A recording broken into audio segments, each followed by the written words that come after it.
Welcome back my beautiful people. मैं बात कर रही हूँ मुनज़्ज़ा शेख से, हु इज़ अ हर्बलिस्ट, हिजामा therapist and an Unani physician, और हमें बता रही हैं कि कौन से ऐसे हर्ब्स हैं जो आप खा सकते हैं आजकल के टाइम पे कि ताकि आपको सीजनल एलर्जीज ना हो और आपकी सेहत अच्छे से रहे। एंड मुनज़्ज़ा, अभी मैं आपसे ब्रेक पे जाने से पहले पूछ रही थी कि कौन सी ऐसी हर्ब है जो हमें खानी चाहिए, एंड देन उस चक्कर में भी even you explain ashwagandha, you explain moringa, and अब मैं आपसे पूछना चाहूँगी कि कौन से हर्ब्स आप खुद रेकमेंड करती हो जो हमें लेने चाहिए every day, even if it's not winters but specifically for winters. देखिए, हर हर्ब आप जब तक मॉडरेशन में नहीं यूज़ करेंगे आपको नुकसान करेगी। कोई भी चीज़ ओवरडोज जाती है तो बॉडी में उसकी रेजिस्टेंस आ जाती है कि अब मुझे नहीं चाहिए। Of course. तो आपको करना ही है कि अगर आपको सीजनल एलर्जीज हो रही हैं या आपको सीजनल होता है प्रॉब्लम जिससे आपकी इम्यूनिटी वीक हो रही है, तो अगर आप समझते हैं कि आपको स्नीजिंग ज़्यादा हो रही है, लंग्स इफेक्टेड रहते हैं, तो आप इन्हेलेशन करें, मतलब स्टीम ले लें। स्टीम में आप अजवाइन डाल दें, कुछ लौंग के दाने डाल दें और यूकलिप्टस ऑयल डाल दें। नाइस।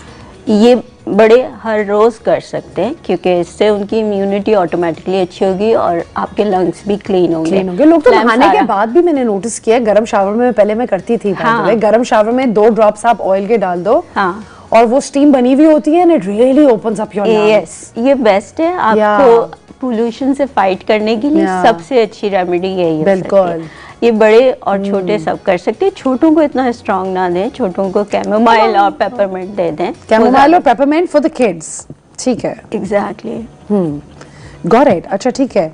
और बच्चों के लिए और क्या ऐसी चीज़ हम कर सकते हैं कि वो हर्बल तरीके से हम मेक श्योर करें कि वो देखें, बच्चे स्टीम भी मुश्किल से लेते हैं, उन्हें पूरा तरीके से सिखाना पड़ेगा क्योंकि वो इरिटेट हो जाते हैं, कोई ऐसा काम नहीं कर पाते जो उनको इरिटेट करता है। दवाई भी हम उससे ज़बरदस्ती दे रखते हैं। तो बच्चों के लिए बहुत ज़रूरी है कि उनके घर में जिन घर में बच्चे हो वहाँ पे हनी ज़रूर हो, ठीक है। हनी में आप किस्ते शीरी और जिंजर और कुछ क्वांटिटी में ब्लैक पेपर डाल के मिक्स करके रखें। नॉर्मली ये होता है कि कोई बेरीज होती हैं, जैसे एल्डर बेरी तो हर जगह यूज़ होती है वर्ल्ड वाइड, हमारे पास तूतसिया की फॉर्म में मिलती है या शहतूत मिलता है, उसको क्रश करके उसी हनी में डाल दें।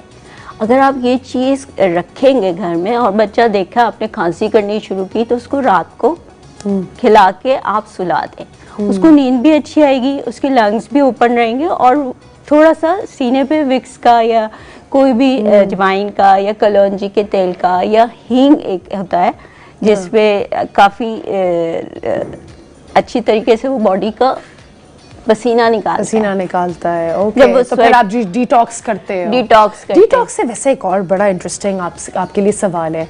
आई मीन आई कंसिडर हिजामा डिटॉक्स। तो व्हेनेवर आई बुक अ हिजामा appointment with you, I know for a fact कि उसके बाद मैं अपनी डाइट भी बहुत ऑप्टिमम कर लूँगी और उसके बाद मेरा वर्कआउट भी रिज्यूम हो जाएगा। इंशाल्लाह मेरा आज वर्कआउट भी रिज्यूम हो जाएगा। तो मैं यही सोचना चाह रही थी कि हमने दिसंबर में सब लोगों ने इतना ज़्यादा मतलब रोम अराउंड किया है, अनहेल्दी खाना खाया है, डिटॉक्स कैसे करें? देखिए, डिटॉक्स भी मैं कहूँगी कि सिर्फ हिजामा से नहीं होता, बाकी भी ऑफ कोर्स लाइफस्टाइल चेंजेस करने होते हैं आपको डाइट में चेंजेस लाने होते हैं, आपको अपनी ब्रीदिंग अच्छी करनी है।